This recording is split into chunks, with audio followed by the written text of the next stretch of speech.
beautiful collectors and action figure fans? It's the one and only Autobot coming to you with another video review. And on today's episode, we're going to be taking a look at the new Netflix Transformers War for Cybertron Deluxe Class Chromia. For the package, much like all of the new Netflix figures, it is a white package. Got the Transformer text with the Generation logo. One thing that's neat is I just now noticed that the Autobot logo here has that kind of dirt or worn effect on it, much like the figures do. That's a nice little additional touch. The Transformers War for Cybertron come to the side here. You can see you got a nice up-close image of Chromia. The opposite side here has that War for Cybertron Siege side, where the arc is taken off. You got all the different characters and everything, but it's done in a white, red, and black paint scheme, which looks really nice. Come around to the back of the package, and you can see that she transforms in 15 steps, and you got images of her in her robot as well as her vehicle mode. But for the packaging on her, that's about it. So without further ado, let's get her out here and see how cool she actually is. Alright guys, so here we have Chromia open up out of her packaging and obviously in her vehicle mode. And going back to the deluxe figures means that we do get that piece. Obviously we also do get this. It's kind of just a blown up image of the side part portion of the package. Honestly, what I might do just to kind of thicken this is maybe like tape this together just to kind of thicken this up because I do really like these. I think this is going to work out to be a nice display. Now bringing in the other two that I have, I don't remember whose was whose, but we have that. I appear to be missing one right now, though. It's probably with either that reflector or hound figure. Either way, this is kind of what it's looking like. You can see that there's, like I said, a piece missing right there, but you got C and then D, so I'm guessing this connects. This is C and then this is D. I don't know, but hopefully with one of the upcoming figures, I'll be able to show that. And then coming down to take a look at the figure, again, all of these new Netflix figures are repaints. The molds are the exact same, so really nothing is different with this, oops, other than the coloring on her. The coloring is really nice, though. I think it is a better color. To be totally honest, though, I wasn't super impressed with this figure just in the first place. Bringing in the original for comparison, you can see, though, that really nice color really does help make this stand out very nicely. This almost looks more like Blur than anything, but with the extra black color, gray black, I guess you could say, kind of thrown on there, really does make her look a lot nicer. I also really like the more blue color for the windshield as opposed to the full-on clear one. I think that the blue one just stands out nicer and kind of blends in a little bit more than the original did. This has a lot of amazing details sculpted throughout it. You kind of see it fairly decently as is, but I think that you get a better appreciation for it when you look at some of the, like the gunmetal gray, the darker gray. You can see some silver for the hubcaps, giving it a very dirty look as opposed to this one, which is a very clean look. I mean, everything is just better looking, I think. She does come with her gun. I'm trying to I can't imagine why they want it, but for some reason the only weapon that I have really with this one still is this. But you can see that this one is blue, this one is gray. You got a little off-white silencer. You got these little bits right here that plugged in to these little posts on the back, kind of as thrusters or exhaust pipes, something like that. I don't honestly remember. Push that down all the way. Oh, I'm making other stuff pop out. What the hell? That's probably not a good thing. That should stay on there. What the? I'm not sure where that piece came from. We'll have to take a closer look at that. That kind of, let's see if I push that down if something else falls out on this one. No. Okay, whatever. I'll figure that out later on. But really nice. I do like the scratch marks here. I think that this is a little bit kind of out of sorts for the rest of it. It's more sporadic, I guess. It does look nice, but like where you have the wear marks throughout the front section here, you can see it a little bit more. Well, does she even have much? I don't even think she has all that much. No, because this, well, I don't know. This was one that was a little bit more clean. I mean, that was predominantly it. That looks like it's a little too much. I like the application of it. I think it looks good, but it's just random right there. So Not a huge fan of that. I do like the Autobot logo. I like how the Autobot logos on these new Netflix figures are a little bit bigger than the original ones. I like how that stands out a little bit more. But overall color scheme looks really nice. The detail does come out a little bit more. I like the darkerness of it. I think that it stands out nicely. Now, the transformation is the same, so I will skip it. I'm going to have to figure out where the hell this goes. I think that's like her waist piece or something. I don't remember. But we'll take care of it. We'll get it all going. So if you do need any help whatsoever with the transformation for her, my playlist is available to you guys. You can check that out, get any help that you may need. But using some of that good old-fashioned Optibotomist movie magic, we're going to go from Chromia looking like this to looking like this. And again, the coloring that they went with on this is really very nice. You get a lot of that extra paint detail here in the chest with some of that scorching and everything. You got it predominantly here on her left side, not so much on the right, but again, I love that asymmetrical look.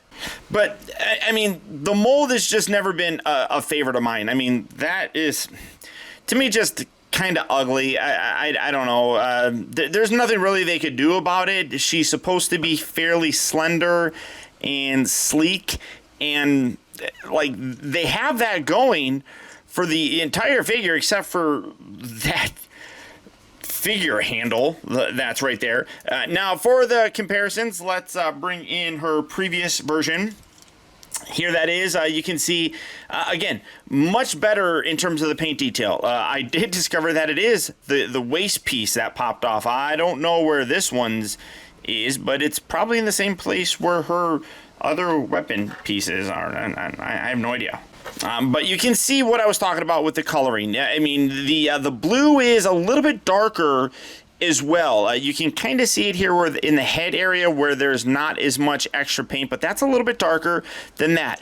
She also, instead of the little red visor bit right there, it's just a black line, but it almost kind of looks, when you turn it upside down, almost looks like a completely, I mean, if you focus on it, it's a whole different face right there. So there you have that. Now you guys can't ever unsee that. Does this kind of have it? This, not as much, honestly. That one definitely has it. You guys are always going to see that now. But I like the darker color here for the forearms. That looks really nice. Looking at the legs, the paint fade on there looks really nice as well. As opposed to this kind of off blue, like very, very light blue, I mean, almost white with a slight tinge of blue paint put in there. You can see it in the thighs and the hands, even kind of in the face area. It's done more in a white now, which looks really good. Her face also doesn't have nearly as much of that blue tone as the original one does, which again, I think personally looks a little bit better. But all in all, I mean, it is a better looking figure.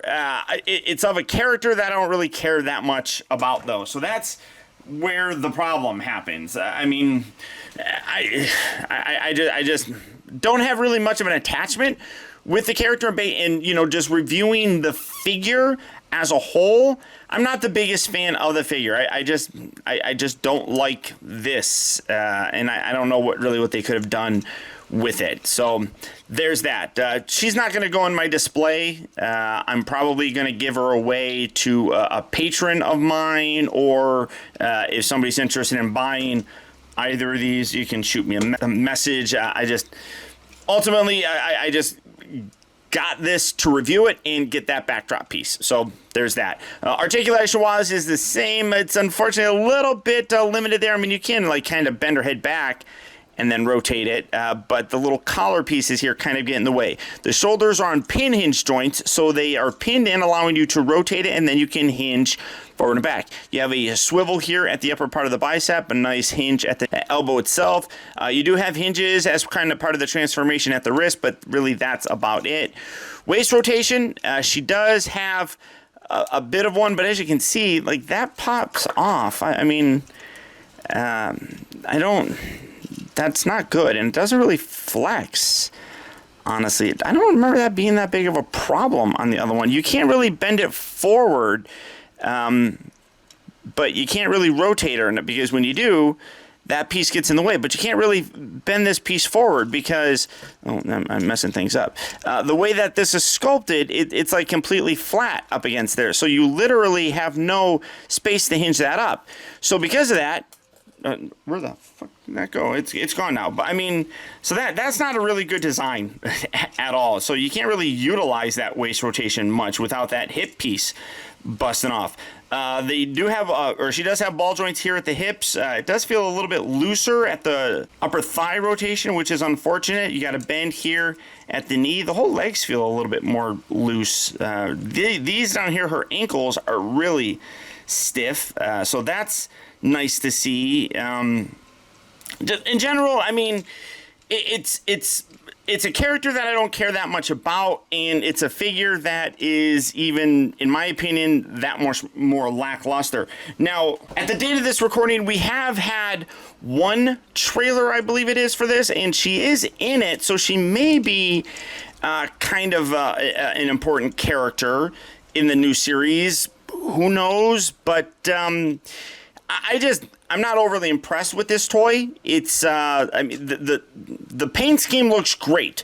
The toy, though, just kind of fails in terms of impressing me. And I don't really even know where you can plug these bits in. I guess you can put them on the sides here. Just kind of wedge them in the little hole there, I guess. Just store those there. So, yeah, I mean, it's not the most impressive toy. If you are collecting these to kind of get that backdrop piece, obviously you're gonna have to get her. This is one of those things like Hasbro does with the Marvel Legends, where you have to buy a figure that you don't want if you want to build Apocalypse or something, and that's kind of lame. It is cool that they're giving us more fembots. I do appreciate that. I think that genre of Transformers has been neglected for many years, so it's very cool to be getting more. You know, RC, Chromia, Windblade, obviously the probably more familiar Elita 1. They're all great characters, and they deserved toys for the longest time. Hell, I just saw that Takara has released more images of an official Masterpiece RC, which is pretty cool. So it is great that they're finally acknowledging that section of the franchise. I'm not a huge fan of this toy. So, all that being said, if she is something that you would like to add to your collection, as I mentioned, the new Netflix figures are exclusively available, at least here in North America, at Walmart stores. And she is hitting them right now. So if you're looking for her, good luck and happy hunting. But beyond that, guys, that's about it. Remember, if you did like this video, I would really appreciate it if you would do one very small thing for me. And that's simply just to hit that thumbs up button. That one very small gesture really does go a long way towards helping me out, and I would really very much appreciate it. I'd also like to send a huge shout out to all of my patrons, who through their continued support, now more than ever, help to make reviews like this possible. And if you'd like information on how you can help support my channel by becoming a patron, please check out my Patreon page at patreon.com/optibotimus. And finally, remember, the real trouble with the world is that too many people grow up. Thank you for watching and taking the time to be a kid.